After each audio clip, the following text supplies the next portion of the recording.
नमस्कार। अच्छा, हिंदी व्याकरण में कारक को लेकर अक्सर कंफ्यूजन होता है ना? तो आज हम इसी गुत्थी को सुलझाने वाले हैं, बहुत ही आसान तरीके से। और अगर ये टॉपिक थोड़ा मुश्किल लगता है तो कोई बात नहीं। सच कहूं तो ये कई लोगों के लिए सिर दर्द बन जाता है। लेकिन बस अगले 5 मिनट में हम इसे इतने सिंपल तरीके से समझने वाले हैं कि सारा कंफ्यूजन एकदम छूमंतर हो जाएगा। तो चलिए शुरू करते हैं एकदम बेसिक से। सबसे पहले ये समझते हैं कि आखिर ये कारक होता क्या है। बहुत ही सीधी भाषा में कहें तो कारक का काम है वाक्य में संज्ञा या सर्वनाम का रिश्ता उसके काम यानी क्रिया से जोड़ना। ये एक तरह से शब्दों को जोड़ने वाली कड़ी है। अब इन कारकों को पहचानने के लिए कुछ खास निशान या चिन्ह होते हैं। इनको हम कारक चिन्ह या विभक्ति कहते हैं। और हाँ, एक और नाम है जो बहुत जरूरी है, उसे तो जरूर याद रखिएगा, परसर्ग। एग्जाम्स में ये शब्द अक्सर घुमा फिरा के पूछ लिया जाता है। तो हिंदी में कुल मिलाकर 8 कारक होते हैं। चलिए अब एक नजर डालते हैं इन 8 प्रकारों और उनके चिन्हों पर। ये देखिए, ये चार्ट है मास्टर की। इसमें कर्ता से लेकर संबोधन तक सभी 8 कारक और उनके चिन्ह एक साथ हैं। एक चीज पर गौर कीजिए, से चिन्ह 2 जगह इस्तेमाल हो रहा है, करण और आपादान में। ये बहुत इंटरेस्टिंग है और हम इस पर आगे बात करेंगे। ये स्लाइड एक बढ़िया रेफरेंस है, इसे याद रखना बहुत काम आएगा। ठीक है, तो अब एक एक करके इनको समझते हैं। चलिए सबसे पहले उन 4 कारकों को देखते हैं जो हमारी फाउंडेशन को एकदम मजबूत कर देंगे। कर्ता कारक, ये तो सबसे सीधा और सिंपल है। इसका मतलब है काम करने वाला।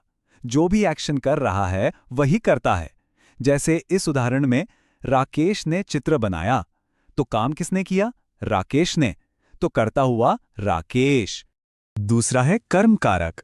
इसका मतलब है वो जिस पे काम का असर पड़ रहा हो। जैसे लोगों ने चोर को पकड़ा, यहां पकड़ने का असर किस पर हुआ?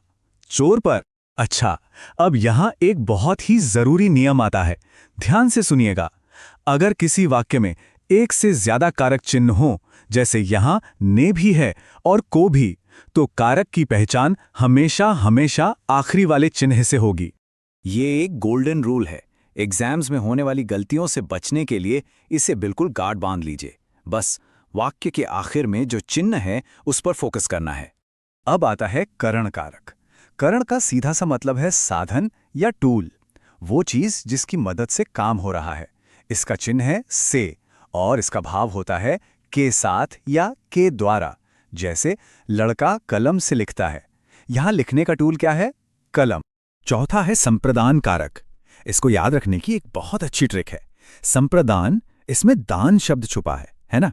तो जब भी कोई चीज किसी को हमेशा के लिए दी जाए यानी दान की जाए, वहां संप्रदान कारक होता है।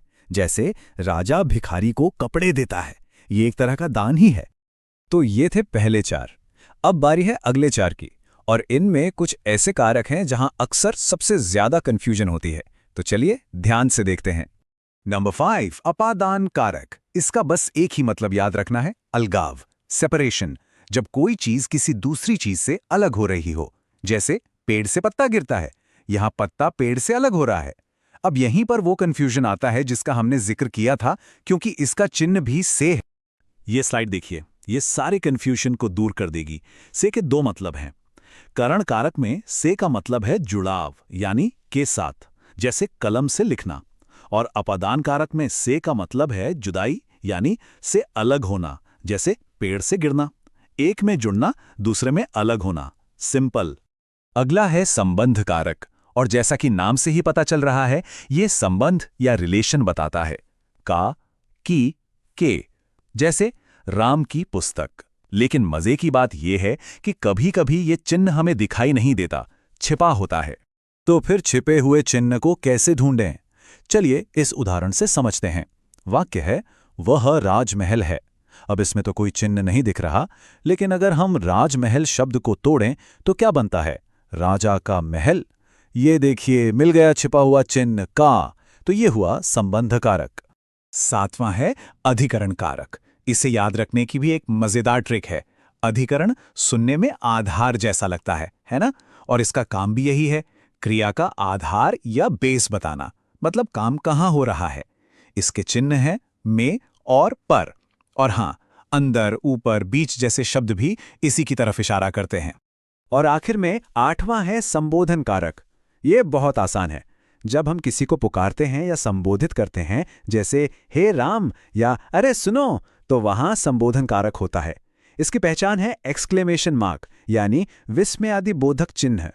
तो चलिए, सब कुछ बहुत अच्छे से समझ आ गया है। अब फटाफट एक क्विक रिकैप कर लेते हैं सबसे जरूरी नियमों और ट्रिक्स का।